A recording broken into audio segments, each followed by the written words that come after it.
வணக்கம் நண்பர்களே. என்னுடைய பெயர் கார்த்திகா. எனக்கு சொந்த ஊர் சேலம் மாவட்டத்தை சேர்ந்த ஒரு சின்ன கிராமம். சேலம் டவுன் பகுதியில் நான் வாக்கப்பட்டிருக்கேன். என் கணவர் ஒரு லேது பட்டறை வச்சிருக்காரு. என் மாமனார் மாமியார் என் வீட்டில் இருக்காங்க. எனக்கு அழகான ஒரு பெண் குழந்தை உள்ளது. அவளுக்கு வயசு 3.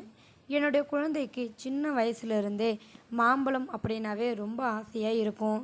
மாம்பழத்தை தவிர அவள் வேறு எந்த பழத்து மேலேயும் அவ்வளவா ஆர்வம் காட்ட மாட்டாள்.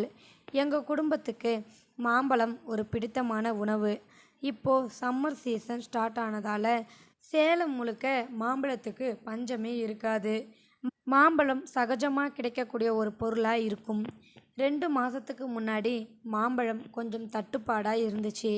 அதனால் என் வீட்டுக்காரரு எங்கே இருந்தோ மாம்பழம் வாங்கிக்கிட்டு வந்தாருன்னா அதை என் மகளோ காலி பண்ணிடுவா. அந்த அளவுக்கு மாம்பழத்து மேலே ஒரு தீராத காதலை வச்சிருக்கா. 2 நாளைக்கு முன்னாடி என் மகள் பக்கத்து வீட்டில் பசங்க எல்லாம் பொம்மை காசு வச்சு விளையாடுறாங்கன்னு சொல்லி சொல்லி அடம் பண்ணிட்டு இருந்தா. நான் ஷாப்பிங் போகும்போது கண்டிப்பாக வாங்கி தரேன்னு சொல்லியிருந்தேன். அதே போல் நேற்று நான் ஷாப்பிங் போயிருந்தேன். போயிட்டு திரும்ப வரும்பொழுது என் மகள் கேட்ட அந்த பொம்மை காசை வாங்கி கொடுத்தேன். அதாவது பணம் போல இருக்கக்கூடிய அந்த பணத்தை பார்த்தா நம்மளே அது நிஜம் பணம்தான்னு சொல்லி ஏமாந்துருவோம். அந்த அளவுக்கு இப்போ எல்லாம் தத்ரூபமாக பொம்மை காசு விற்கிறாங்க. அதை வாங்கி கொடுத்த உடனே என் மகளுக்கு அவ்வளவு ஆனந்தமாக இருந்துச்சு. வீட்டில் உள்ள பசங்கள்கிட்ட நான் மளிகை ஜாமான் கடை வச்சுருக்கேன், நீ வந்து பொருளை வாங்கு அப்படிங்கிற மாதிரி பசங்க விளையாடுற அழகே தனிதான். அந்த அளவுக்கு ரொம்ப விளையாட்டு மேலேயும் ஆர்வமாக இருந்தாங்க. அன்னைக்கு ஞாயிற்றுக்கிழமைங்கிறதுனால என்னுடைய மகளை ப்ரீகேஜி ஸ்கூலுக்கு அனுப்பலை. அவள் வீட்டில் தான் இருந்தா. நான் உள்ளே சமைச்சிக்கிட்டு இருந்தேன். என் வீட்டுக்காரர் மதியம் சாப்பிட வருவார்னு சொல்லி அவருக்காக ஆர்வமாக சமைச்சிக்கிட்டு இருந்தேன். இன்னும் கொஞ்ச நேரத்தில் வந்துடுவேன், சமையல் ரெடியாக வை, கொஞ்சம் வேலை அதிகமாக இருக்குன்னு சொல்லும் பொழுது நான் சமையல் வேலையில் மூழ்கி இருந்தேன். அப்போது திடீர்னு என் மகள் வீட்டுக்குள்ளே 1 கிலோ அளவுக்கு மாம்பழத்தை ஒரு பாலித்தீன் கவரில் தூக்கிட்டு வந்தாள். அதை பார்த்த உடனே எனக்கு ஆச்சரியம். ஏய், உனக்கு ஏது மாம்பழம்? அப்பா தான் வாங்கிட்டு வரலையே அப்படின்னு சொன்னேன். வெளியே ஒரு அங்கிள் கொடுத்தாரு அப்படின்னு சொல்லி நான் வாங்கிட்டு வந்தேன்.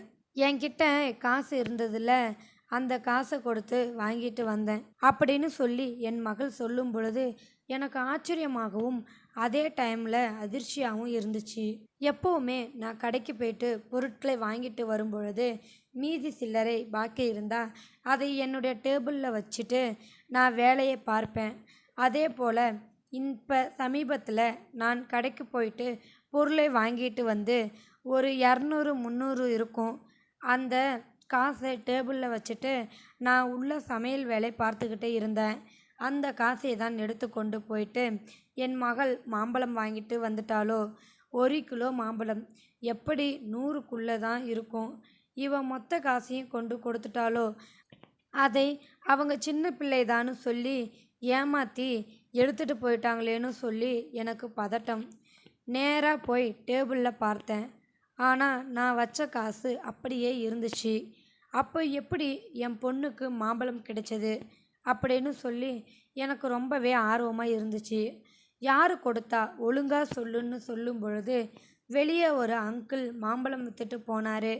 நான் தான் பணம் கொடுத்து அவர்கிட்ட வாங்கினேன் அப்படின்னு சொல்லும் பொழுது பணம் எங்கே இருக்குது, நீ எப்படி கொடுத்து வாங்கியிருக்கன்னு சொல்லி எனக்கு ஆச்சரியமாக இருந்துச்சு. புள்ள பிடிக்கிறவன் அங்கே தான் சுற்றிக்கிட்டு இருக்காங்க. என் பொண்ணுக்கும் இது போல் பணம் கொடுத்து ஏதோ தூக்கிட்டு போக ட்ரை பண்ணுறாங்களோ அப்படிங்கிற மாதிரி எனக்கு பயமும் வந்துருச்சு. அதனால் வெளியே போய் பார்த்தேன். கொஞ்சம் தூரத்தில் ஒரு மாம்பழக்காரர் ஒரு சைக்கிளில் மாம்பழம் விற்றுக்கிட்டு போயிட்டு இருந்தார். அவருக்கு எப்படியும் கிட்டத்தட்ட ஒரு 45 வயசுக்கு மேலே இருக்கும். அவர் என் பொண்ணுக்கிட்ட எப்படி மாம்பழம் கொடுக்கலாம் அப்படின்னு சொல்லி, அண்ணே கொஞ்சம் நில்லுங்க, மாம்பழம் நீங்களா கொடுத்தீங்க அப்படின்னு சொல்லி கேட்டேன். ஆமாம்மா, நான் தான் கொடுத்தேன்னு சொல்லும் பொழுது எப்படி அண்ணன் பணம் தரலையே, இந்தாங்க பணம் வாங்கிக்கோ அப்படின்னு சொல்லும் பொழுது, இல்லையே உன் பொண்ணு தான் பணம் கொடுத்தாளே அப்படின்னு சொல்லி என் பொண்ணை அவர் பார்க்கும் பொழுது, என் பொண்ணு அவரை பார்த்து சிரிச்சுக்கிட்டு இருந்தா. அண்ணன் எப்படி அண்ணன், என் பொண்ணு தான் பணம் கொடுத்துருக்க மாட்டாளே, அவகிட்ட காசு கிடையாது, வீட்டில் உள்ள காசும் அப்படியே இருக்கு, எப்படி நீங்கள் பணம் கொடுத்தீங்கன்னு சொல்லும் பொழுது, இல்லைம்மா உன் பொண்ணு பணம் கொடுத்து தான் வாங்கினாள், இங்கே பாருங்க அவ கொடுத்த பணத்தைன்னு சொல்லி அவர் என் மகள் கொடுத்த அந்த பணத்தை நீட்டும் பொழுது அதை பார்த்து நானும் அதிர்ச்சி ஆயிட்டேன். ஏன்னா அந்த பணம் என் பொண்ணு விளையாடுறதுக்காக நான் முந்தின நாள் வாங்கி கொடுத்த அந்த பொம்மை பணம். அதை வாங்கிக்கிட்டு இவர் பணம் கொடுத்துருக்காருன்னு சொல்லி எனக்கு ஆச்சரியமாக இருந்துச்சு. அண்ணன் என்ன அண்ணன், அது அதை நல்லா பாருங்க, அது பொம்மை காசு, அதை வாங்கிட்டு பணம் கொடுத்தீங்கன்னு நீங்கள் எப்படி வியாபாரம் பண்ணுவீங்க? இந்த அளவுக்கு நீங்கள் உஷாராக இல்லைன்னா உங்களை ஏமாத்திருவாங்கன்னு சொல்லி அவருக்காக பரிதாபப்பட்டேன். இங்கே பாருமா, எனக்கு இவ்வளவு வயசு ஆயிடுச்சு, இத்தனை வருஷமாக வியாபாரம் பண்ணுறேன், எது ஒரிஜினல் பணம் எது பொம்மை பணம்னு சொல்லி தெரியாதா? உன் பொண்ணு நான் பணம் தான் கொடுத்து வாங்குறேன்னு சொல்லி அவள் கான்ஃபிடண்ட்டாக அந்த காசை கொடுத்து வாங்கும் பொழுது அந்த குழந்தைக்கிட்ட அது பொம்மை பணம்னு எப்படி சொல்கிறது? நீ போயிட்டு அம்மா கிட்ட பணம் வாங்கிட்டு வான்னு சொல்லி சொல்கிறதுக்கு எனக்கு மனசு வரலம்மா. உன் பொண்ணோட தன்னம்பிக்கை கெட்டு போகும் இல்லையா?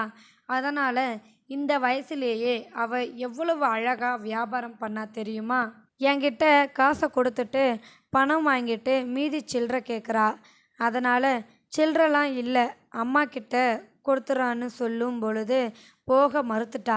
அதனால் இன்னொரு மாம்பழம் கொடுக்கும் பொழுது அப்போ தான் அவள் சால்வானா. ஏன்னா 100 ரூபாய்க்கு நீ மாம்பழம் கொடுத்துருக்கோமா, சில்லறை கிடையாதுன்னு சொல்லும் பொழுது தான் அவள் வீட்டுக்கு வந்திருக்கா. உன் பொண்ணு ரொம்ப திறமைசாலி, இந்த வயசில் இவ்வளோ உஷாராக இருக்கிறாளேன்னு சொல்லி அவர் பொம்மை காசை வாங்கிக்கிட்டு பழம் கொடுத்துருக்கேம்மா அப்படின்னு அந்த ஏமாற்றத்தை நினைக்காம அந்த பொண்ணோட திறமையை அவள் பாராட்டிட்டு இருந்தார். என்னுடைய பொண்ணோட திறமையை அவர் பாராட்டிட்டு இருந்தார். எனக்கு உண்மையாலுமே ரொம்ப ஆச்சரியமாக இருந்துச்சு. அவர் இந்த வேகாத வெயிலில் மாம்பழங்களை விற்று அதில் 1 கிலோ 2 கிலோ லாஸ் ஆனால் கூட அவருக்கு எப்படி நஷ்டம்தான். இதில் வர்ற கொஞ்சம் வருமானத்தை வச்சு தான் அவங்க குடும்பத்தை காப்பாற்ற வேண்டியிருக்கும். இந்த சூழ்நிலையில் என் பொண்ணோட தன்னம்பிக்கை பாதிக்கக்கூடாதுன்னு அவர் உண்மையாலுமே பணம் கொடுத்து வாங்குறா. அவங்களுடைய வியாபார வித்தியை பாராட்டணும் அப்படின்னு சொல்லி என் பொண்ணுக்கு தன்னம்பிக்கை வரணும் அப்படிங்கிறதுக்காகவே 1 கிலோ பணத்தை நஷ்டம் ஏற்பட்டாலும் பரவாயில்லைன்னு சொல்லி விட்டுட்டு போக தயாராக இருந்தார். இந்நேரம் நான் வெளியே வந்து அவர்கிட்ட பேச்சு கொடுக்காம இருந்திருந்தா அவர் அப்படியே போயிருப்பார்.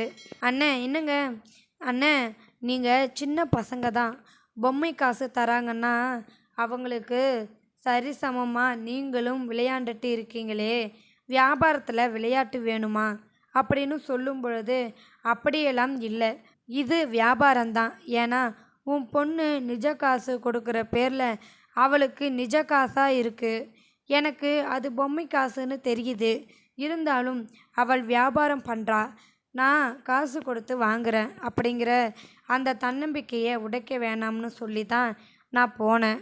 இதில் வேறு ஒன்றும் கிடையாது, அந்த பணத்தை என் பேத்திக்கே கொடுங்க அப்படின்னு சொல்லி அவர் ஆசையாக என் பொண்ணு கையில் கொடுத்துட்டு போனார். வியாபாரங்கிற பேரில் மனசாட்சியே இல்லாமல் நம்மளை ஏமாற்ற நினைக்கிற நிறைய வியாபாரிகள் மத்தியில் இப்படியும் சின்ன குழந்தையை ஏமாறக்கூடாது, அவங்க தன்னம்பிக்கை உடைக்கக்கூடாதுன்னு சொல்லி இப்படி தனக்கு நஷ்டம் வந்தாலும் பரவாயில்லைன்னு சொல்லி அந்த பழ வியாபாரி செஞ்ச செயலை பார்த்து என் மனசு ரொம்ப நெகிழ்ந்து போயிடுச்சு. கடுமையாக உழைச்சி கஷ்டப்பட்டு தான் வாழணும் அப்படிங்கிற சூழ்நிலையில் இருந்தால் கூட ஒரு சின்ன குழந்தை மனசை ஏமாற்றக்கூடாது அப்படின்னு சொல்லி அந்த பழ வியாபாரி செஞ்ச செயல் உண்மையாலுமே எங்கள் குடும்பத்தையே நிகழ வச்சிருக்குன்னு சொல்லி ஒரு சகோதரி இந்த செய்தியை இணையதளத்தில் பகிர்ந்திருக்காங்க. இந்த செய்தியை பற்றி உங்களுடைய கருத்துக்களை மறக்காமல் கமெண்ட் செக்ஷனில் சொல்லுங்கள். இது போன்ற வியாபாரிகள் நீடித்து வாழணும், அவங்களுக்கு நல்ல லாபம் கிடைக்கணும் அப்படின்னு நினைக்கிறவங்க இந்த வீடியோவுக்கு ஒரு லைக் கொடுத்துட்டு இந்த வீடியோவை உங்கள் நண்பர்களுக்கு ஷேர் பண்ணுங்கள். தேங்க்யூ ஃபார் வாட்சிங்.